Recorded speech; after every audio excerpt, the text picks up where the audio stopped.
Israel is about to use a new secret weapon in Gaza Strip called sponge bomb. This chemical warfare is unlike anything you have seen before. It contains a classified secret liquid that upon release will magically expand to a foam, effectively sealing off large gaps like tunnel entrances. This prevents potential enemy ambushes and disrupts their logistics network. While traditional methods like explosives or flooding the tunnels with sewage water have been proven successful in the past, the introduction of sponge bomb in the wake of deadly terrorist attacks of October 7th signifies a major shift in Israel tactics to fight Hamas. So, exactly what is sponge bomb, and why Israel Defense Forces or IDF is compelled to use it?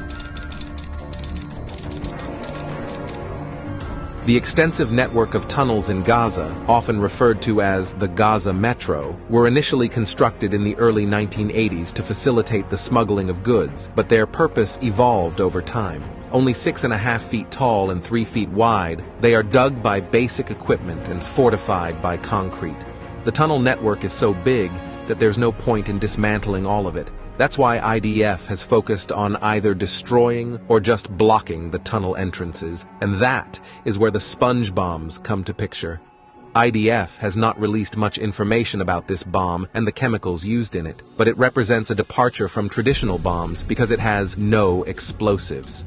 Instead of causing a high-impact explosion, it triggers a controlled release of foam. This expanding foam rapidly solidifies, effectively sealing off tunnel entrances and preventing surprise attacks from the enemy.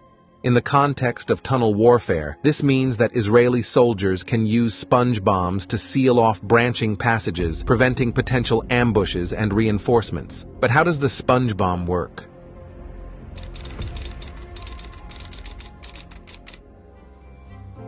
The concept is similar to the application of expanding foam in the construction industry.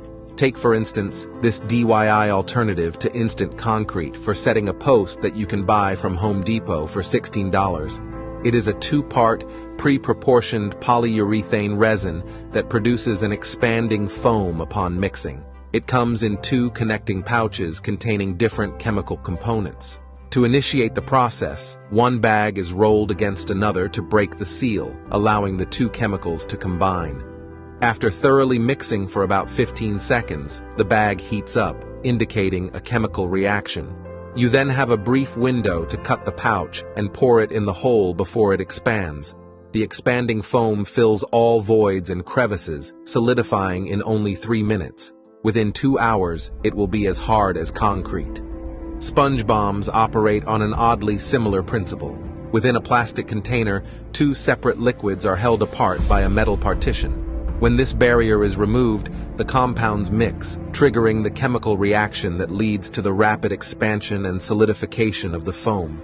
The result is a formidable barrier that can obstruct tunnel pathways effectively. However, it's crucial to note that the handling of the volatile liquid emulsion within sponge bombs carries its own set of risks.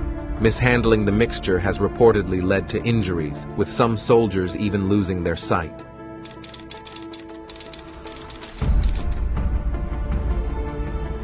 The IDF has reportedly trained soldiers to use the sponge bombs at the Israeli military's Mini Gaza, a mock-up of the underground tunnel system constructed at the Urban Warfare Training Center in the Negev Desert. While sponge bombs represent a significant advancement in tunnel warfare, their deployment raises several important considerations. The tunnel network is known to serve various purposes, including holding the October 7th hostages that are reportedly spread out in the tunnel network. That is why Israel cannot flood the tunnels or use non-lethal gas to force the enemy out of the tunnels. Additionally, the use of chemical weapons, even non-lethal ones, requires careful consideration in accordance with international laws and conventions.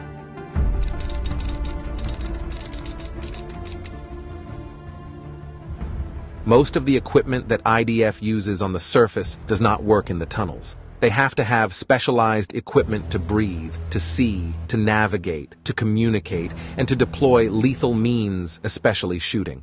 That is why the IDF has implemented a range of technological adaptations to enhance tunnel clearance operations. Specialized teams within the IDF's engineering corps have been formed into tunnel reconnaissance units.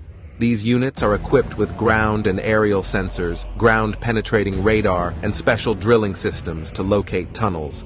Thermal technology has also been incorporated to enable soldiers to navigate the pitch-black tunnels effectively. This capability is invaluable in ensuring that troops can move through the labyrinthine passages with confidence. Additionally, the potential use of robots and drones controlled by wires spooling off of the device offers a means of conducting reconnaissance and clearance operations safely. Israel has also started using trained dogs to help clearing the tunnels.